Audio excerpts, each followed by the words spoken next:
आता किती केविलवाना सकाळी खासदारांना शिव्या द्यायच्या आणि संध्याकाळी त्यांच्याबद्दल चांगलं म्हणायचं. ते काय चालू आहे? तुम लढो हम कपडा संभालते, अशी शिवसेना चालत नाही. सेनापतीने घरी बसून चालत नाही, फ्रंटवर येऊन लढावं लागतं. मी नेहमी सांगतो कार्यकर्त्यांना, हा तुमचा एकनाथ शिंदे तुम लढो हम कपडा संभालने वाला नाही, तुमच्या समोर येऊन छातीचा कोट करून लढणार आहे. हा लढवय्या आहे. आणि म्हणून काय लढले? महापालिका गेल्या, जिल्हा परिषदा गेल्या, ग्रामपंचायती गेल्या, म्हणाले आम्हाला वाऱ्यावर सोडलंय. फक्त मुंबई सोन्याचं अंड देणारी कोंबडी म्हणून तिकडे जोर लावला. परंतु तुम्ही मुंबईकरांनी महायुतीने कामाला पसंती दिली. मी मुख्यमंत्री झाल्या मुंबईतले सगळे रस्ते कॉन्क्रीटचे झाले पाहिजे. मी आणि देवेंद्रजींनी निर्णय घेतला, आता कॉन्क्रीटचे रस्ते मुंबईत पाहतोय. 100% कॉन्क्रीटचे रस्ते पुढच्या वर्षभरात होते. विकास झाला. बाळासाहेब ठाकरे आपला दवाखाना काढला 250. एसटीपी नव्हते, ते एसटीपी आपण सुरू केले. मेट्रो बंद होती, मेट्रोची कामं सुरू केली.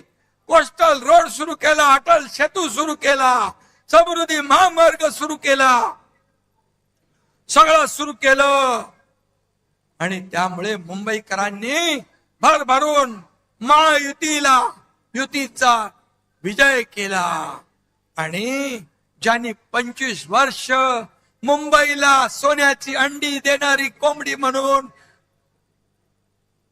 वापरलं, त्यांना घरी बसवलं. यांचं दिल्लीतही तेच, गल्लीतही तेच. इंडिया अलायन्स ची नय्या आता बुडाली आहे. इंडिया आघाडीची घटक पक्षांनी काँग्रेसमध्ये विलिनीकरण करतायत. अरे सगळे किती लोक आहेत, किती शून्य एकत्र केली, त्यांची बेरीज केली, गुणाकार केला तरी सुद्धा बेरीज काय येते? शून्य, भोपळा. अशी तुमची अवस्था आहे. IPL मध्ये टीम हारली की कॅप्टन बदलतात, पण सतत निवडणुका हारल्यावर देखील राहुल गांधीच कॅप्टन. एवढ्या निवडणुका हारल्यावर पक्षाचे अध्यक्ष तेच. देशात हे फक्त काँग्रेसमध्येच होऊ शकतं. पण कसं आहे, राहुल गांधींचं भस्मासुरासारखं झालंय. ते ज्याच्या डोक्यावर हात ठेवतात त्याचा भस्म होऊन जातो, राख होऊन जाते. आपल्याकडे उबाटाला साफ केलं, तामिळनाडू DMKचा बँड वाजवला, पश्चिम बंगालमध्ये ममता दिदींचं पाणीपत केलं, बिहार मध्ये RJD ला संपवलं, चारा खायला पाठवलं. राहुल गांधींनी काँग्रेसची तर वाट लावलीच, पण ज्यांना ज्यांना काँग्रेस बरोबर घेतलं त्यांचाही बँड वाजवून टाकला. एक म्हणतो आपण, जिसके साथ जाऊंगा उसकी नैया डुबाऊंगा, हे त्यांचं कर्तृत्व आहे. ना मैं जीतूंगा ना मैं जीतने दूंगा. पण मोदीजींचं आहे, ना मैं खाऊंगा ना मैं खाने दूंगा, देश को नई ऊंचाई पर ले जाऊंगा. नेशन फर्स्ट आणि काँग्रेसचं करप्शन फर्स्ट, हा फरक आहे. आणि म्हणून मी आपल्याला जाता जाता एवढंच सांगतो, सबका साथ, सबका विकास, सबका विश्वास, सबका प्रयास, हे आपलं घोषणा भारताच्या विकासाचा मूलमंत्र आहे.